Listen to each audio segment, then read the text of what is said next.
I'll guide you through how to make GitHub profile attractive. If you find this helpful, don't forget to like and subscribe. First, click the plus icon in the top right corner of your GitHub page and select New Repository.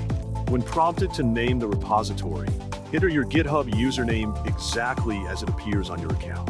Make sure to set the repository to public, then check the box labeled Add a README file. Once created, this repository will automatically become your GitHub profile README and will be displayed at the top of your profile page.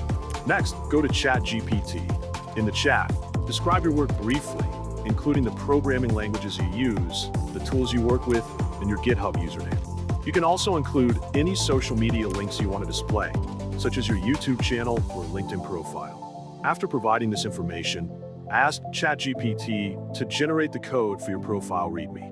When the code is generated and ready, return to your GitHub profile repository. Click on the README file to open it, then click the edit icon to start editing.